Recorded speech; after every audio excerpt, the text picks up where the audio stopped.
Hello बच्चों, आज हम अपनी कक्षा 11वीं का अगला पाठ पढ़ेंगे गद्य खंड का भारत माता। ये जो है हमारी पाठ्य पुस्तक आरोह भाग 1 का पाठ है और ये पाठ जो है पंडित जवाहरलाल नेहरू जी द्वारा लिखा गया है। तो बच्चों, सबसे पहले पंडित जवाहरलाल नेहरू जी का जीवन परिचय को समझते हैं। भारत के प्रथम प्रधानमंत्री पंडित जवाहरलाल नेहरू का जन्म 1889 ईस्वी में इलाहाबाद उत्तर प्रदेश में हुआ था। उनकी मृत्यु 1964 ईस्वी में नई दिल्ली में हुई थी। जवाहरलाल नेहरू का जन्म इलाहाबाद के एक संपन्न परिवार में हुआ। इनके पिता वहाँ के बड़े वकील थे। नेहरू की प्रारंभिक शिक्षा घर पर तथा उच्च शिक्षा इंग्लैंड में होरो तथा कैम्ब्रिज में हुई। वहाँ से वकालत भी की, लेकिन नेहरू पर गांधी जी का बहुत प्रभाव पड़ा। उनकी पुकार पर वे वकालत छोड़कर आज़ादी की लड़ाई में जुट गए। आगे चलकर सन 1929 ईस्वी में भारतीय राष्ट्रीय कांग्रेस के लाहौर अधिवेशन में अध्यक्ष बने और पूर्ण स्वतंत्रता की मांग की। नेहरू का झुकाव समाजवाद की ओर भी था। सन 1947 में जब भारत आजाद हुआ तो नेहरू जी पहले प्रधानमंत्री बने।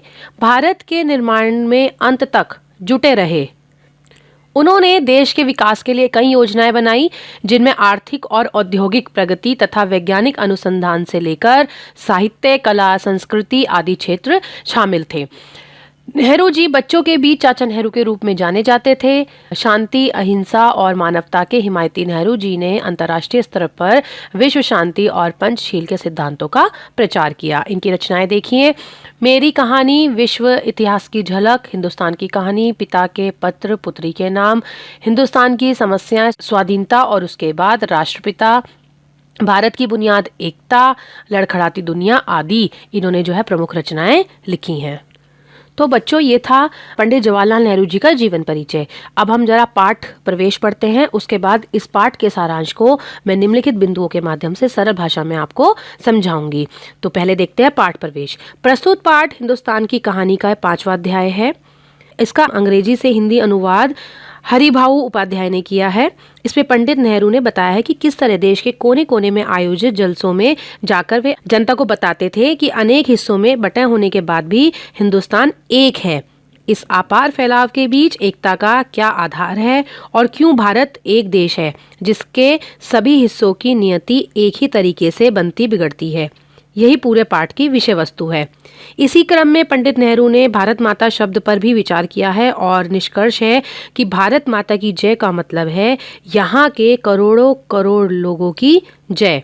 कहने की जरूरत नहीं है कि अपने छोटे आकार के बावजूद इस लेख का कथ्य अत्यंत विराट और प्रस्तुतिकरण पैनी है। तो बच्चों, ये था पाठ प्रवेश।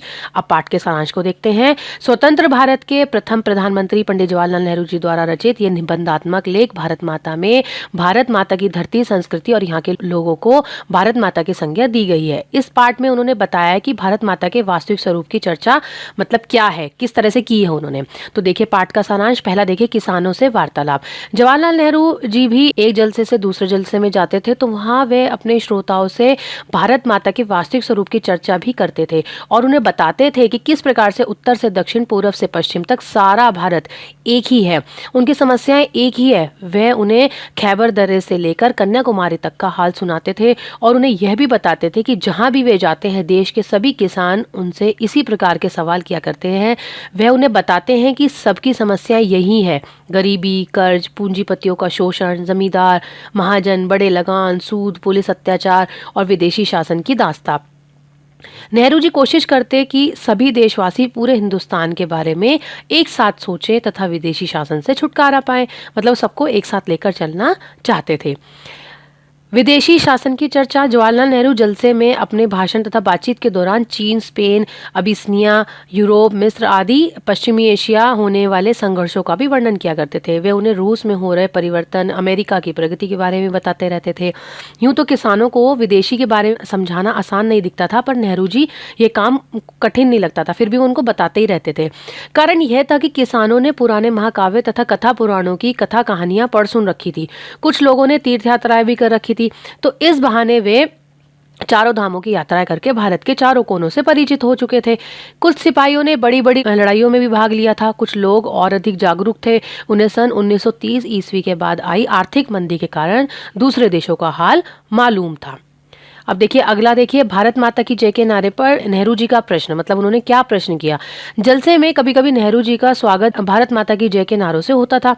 तब किसानों से भारत माता के बारे में पूछते थे कि ये कौन है, मतलब क्या जानते हो आप इसके बारे में। तो उन्होंने प्राय इस बारे में उन्हें कुछ ज्ञान नहीं होता था। एक बार एक हट्टे कट्टे जाट किसान ने उन्हें बताया कि भारत माता की जय का अर्थ है भारत की धरती।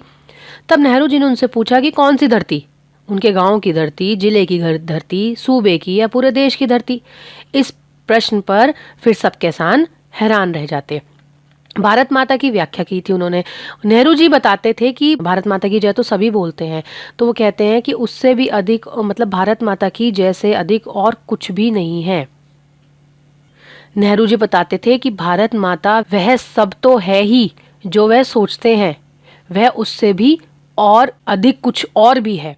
यहाँ की नदी, पहाड़, जंगल, खेत और करोड़ों भारतीय सब मिलकर भारत माता कहलाते हैं। तो भारत माता की जय का मतलब है कि इन सब की जय।